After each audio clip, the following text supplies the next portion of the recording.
Kamu pasti pernah melihat api kan? Kalau begitu, kamu pasti bisa menjawab pertanyaan ini. Sebetulnya, api itu warnanya apa sih?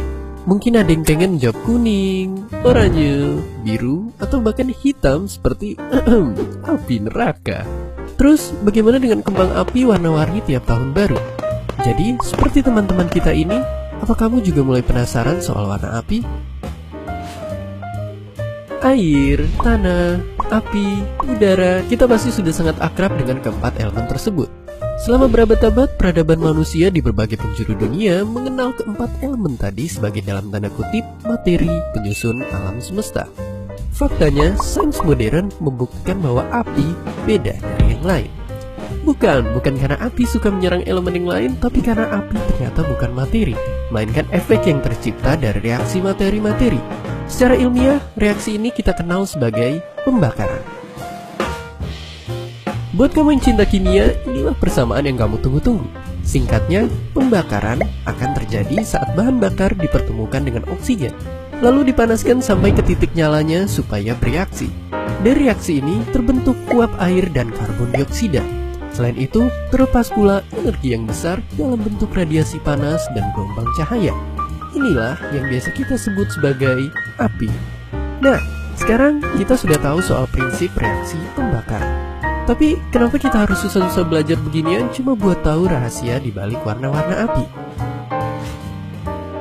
Usut punya usut, warna api ternyata sangat ditentukan oleh seberapa efisien reaksi pembakaran yang sedang berlangsung. Semakin efisien pembakarannya, semakin panas pula suhu yang dihasilkan. Dan semakin tinggi suhu pembakarannya, semakin kasat mata pula radiasi elektromagnetik yang terpancar, dimulai dari merah gelap ke oranye, ke kuning, sampai akhirnya putih kebiruan. Inilah alasan pertama bahwa umumnya pembakaran yang efisien akan menghasilkan api biru, sementara yang kurang efisien akan menghasilkan api kuning atau oranye. Selanjutnya, efisien pembakaran juga sangat ditentukan oleh keberadaan oksigen. Tanpa oksigen, jangan harap bakal ada api. Kita beruntung karena sampai saat ini, bumi masih menjadi satu-satunya planet di mana kita bisa menyalakan api. Rahasianya, ada di atmosfer bumi kita yang 21%-nya adalah oksigen.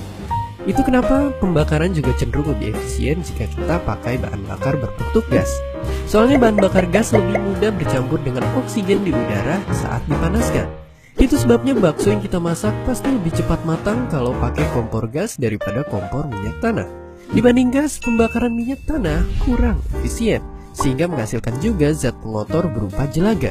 Jelaga inilah yang memancarkan cahaya kuning kemerahan saat dipanaskan. Ngomong-ngomong, gas dan minyak tanah sama-sama bersifat hidrokarbon loh, alias terdiri dari unsur hidrogen dan karbon. Umumnya, senyawa-senyawa hidrokarbon termasuk bahan bakar paling efisien karena gampang berikatan dengan oksigen. Dan asal tahu, kedua unsur ini akan memancarkan gelombang cahaya biru saat dipanaskan.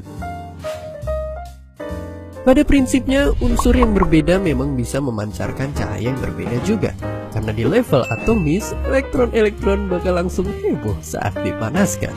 Alhasil, kehebohan ini akan memancarkan gelombang cahaya yang berbeda-beda sesuai karakter unsurnya. Jadi, kalau setelah ini mau bereksperimen, boleh-boleh saja. Asal, jangan di dalam rumah. Dan seperti biasa, terima kasih.